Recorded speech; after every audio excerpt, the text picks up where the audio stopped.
Behind the glamour of classic Hollywood, many famous actors and actresses carried secrets they couldn't share with the world. In an era when racism was widespread and studios controlled every detail of a star's image, some of cinema's biggest names hid their biracial backgrounds to survive and succeed. Some passed as white to get roles, others kept their family history private out of fear of losing their careers or facing rejection. From leading men with black ancestry to beloved actresses with indigenous or mixed-race roots, these stars lived double lives, crafting perfect personas while burying their authentic heritage. Their stories reveal the impossible choices faced by those seeking stardom in a system that demanded conformity to narrow definitions of identity and beauty. Subscribe now to discover the hidden histories Hollywood tried to erase. Fredi Washington, the actress who refused to pass. Fredi Washington emerged as a compelling figure who challenged Hollywood's racial boundaries through sheer courage. Born in 1903 in Savannah, Georgia, her light skin and European features led many to assume she was white, a misconception that followed her throughout her career. Despite having the ability to pass for white and access whites-only establishments without issue, Washington consciously refused to leverage this for professional gain. Her most iconic role in 1934's Imitation of Life portrayed a light-skinned black woman who chooses to pass for white, bringing ironic attention to her own situation. Washington famously declared, "I'm honest, and you don't have to be white to be good," encapsulating her unwavering pride in her identity. She co-founded the Negro Actors Guild of America in 1937 and served as entertainment editor for the influential African-American newspaper, The People's Voice. The fact that she reportedly had to wear makeup to play black characters reveals the absurdity of racial categorization. Her powerful decision to prioritize identity over career advancement established her as a symbol of resistance against racial erasure. Carol Channing, the Broadway icon's hidden heritage. Carol Channing, the effervescent Broadway legend celebrated for Gentlemen Prefer Blondes and Hello, Dolly, carried a profound secret about her heritage for most of her life. At age 16, her mother disclosed that her father, George Channing, was a light-skinned African-American man who had passed for white. This deeply personal information remained private for decades, only revealed when Channing published her memoir, Just Lucky, I Guess, at age 81 in 2002. Her paternal grandmother was African-American and her paternal grandfather was German-American. Despite societal pressures that had compelled her father to conceal his black identity, Channing expressed immense pride in her African-American genes, genuinely believing this ancestry contributed to her exceptional talent for singing and dancing. This perspective directly challenged prevailing negative stereotypes about black performers. The fact that this secret was maintained for so long underscores the immense societal pressure on individuals to conform to racial norms for career and social acceptance during Hollywood's golden era. Lena Horne, the studio's Latinization strategy. Lena Horne was a pioneering singer and actress whose career was shaped by the complex dynamics of her mixed African-American, European-American, and Native American heritage. Despite her striking beauty and undeniable talent, Hollywood studios found themselves in a paradox when casting her. Studios attempted to navigate racial boundaries by Latinizing Horne, darkening her skin with makeup, and casting her in ethnically ambiguous roles. In her mainstream debut, Panama Hattie, she was presented as a Latina character, a strategy to make her presence more palatable to white audiences while avoiding the explicit black label. Horne fiercely resisted these attempts to force her to pass as Latina. She articulated her frustration, stating, "My entire life until then had been a succession of attempts to give me what nowadays I suppose would be called an image." Later in her career, after gaining more control, she confidently adopted Latina personas on her own terms in albums like Lena Like Latin. Her experience exemplifies Hollywood's golden cage, where even immense talent was subjected to racial rebranding for commercial purposes. Eartha Kitt, from rejected child to global icon. Eartha Kitt, the unforgettable singer, actress, and iconic Catwoman, emerged from profound hardship marked by racial complexity. Born in 1927 on a South Carolina cotton plantation, her mother was of mixed African and Cherokee ancestry, and her father was believed to be white. This biracial background, coupled with her light skin, led to rejection by various communities, including her own family. She faced discrimination from a very young age, eventually being sent to live with an aunt in Harlem, New York, where she discovered her passion for show business. Despite formidable racial barriers, her distinctive voice, captivating personality, and wildly original stage presence propelled her to international stardom. The fact that her biracial identity made her unaccepted by different communities directly contributed to her early abandonment and difficult childhood. This personal struggle likely fueled her powerful artistry and outspoken nature, as she had already experienced profound societal rejection. Kitt's journey from rejected biracial child to global icon is a testament to extraordinary resilience and her refusal to be confined by societal expectations. Sammy Davis Jr.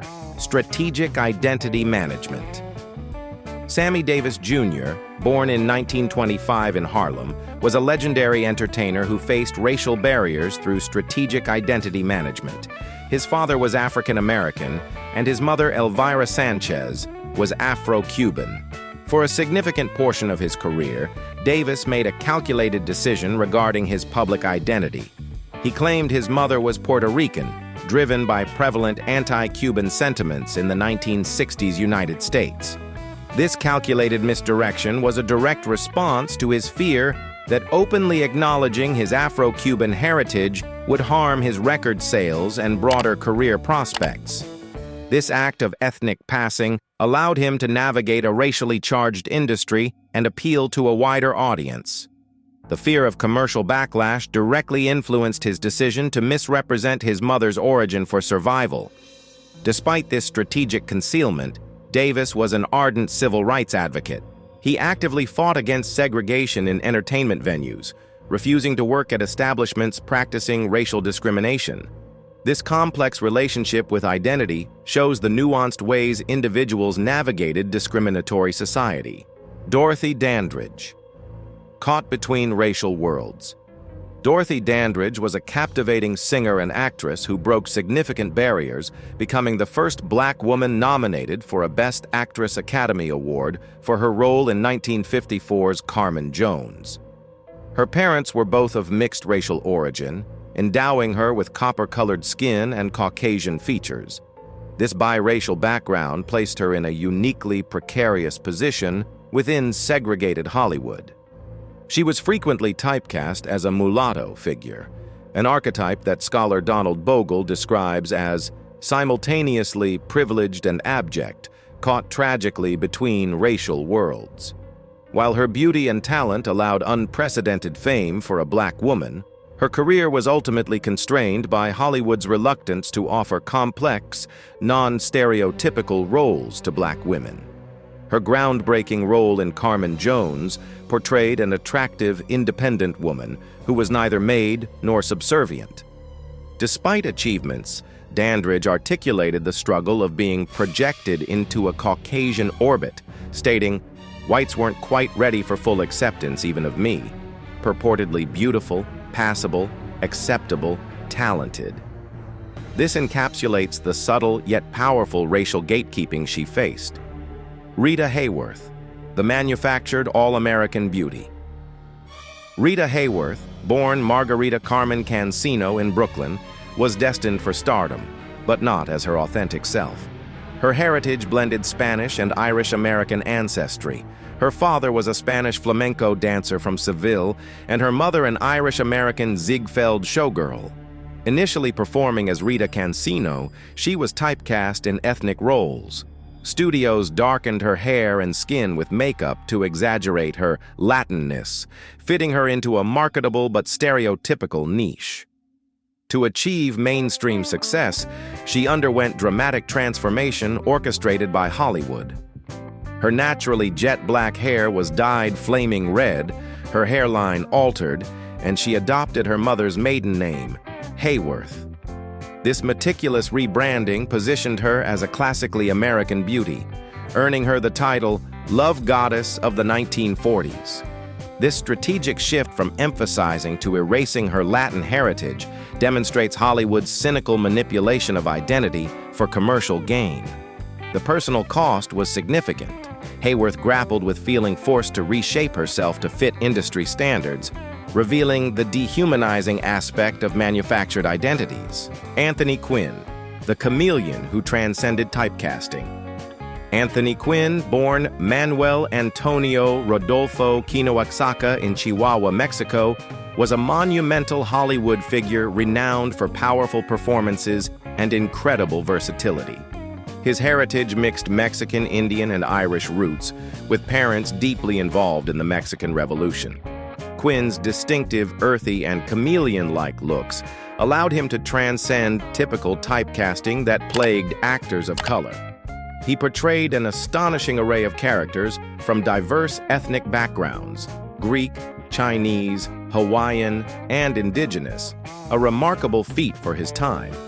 Despite immense talent and pride in his Mexican heritage, Quinn briefly changed his name early in his career to gain broader acceptance. This strategic adaptation helped him achieve leading man status in an industry demanding the shedding of overtly foreign identities.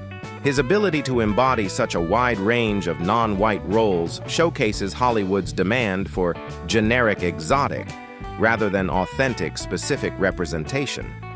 Quinn won 2 Academy Awards, notably his first for playing Eufemio Zapata in Viva Zapata. With performances consistently infused with raw passion, many believed stemmed from his Latino background. Raquel Welch, 4 decades of hidden heritage. Raquel Welch, the iconic bombshell of the 1960s and 1970s, was born Jo Raquel Tejada in Chicago. Her heritage was biracial. Her father, Armando Carlos Tejada Urquizo, was an aeronautical engineer from La Paz, Bolivia, and her mother was of English descent.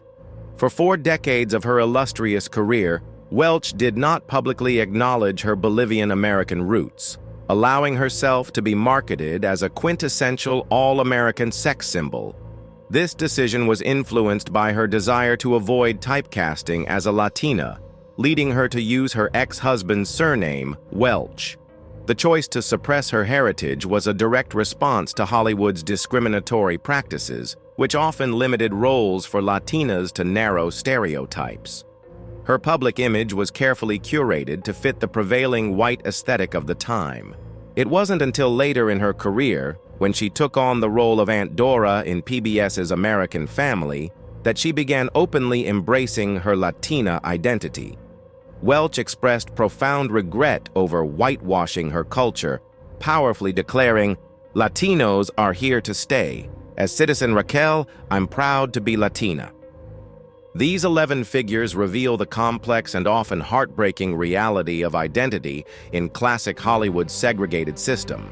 From Fredi Washington's courageous refusal to pass despite the personal cost to Merle Oberon's elaborate decades-long deception, each story illustrates the impossible choices faced by biracial performers in an industry that demanded conformity to narrow racial categories.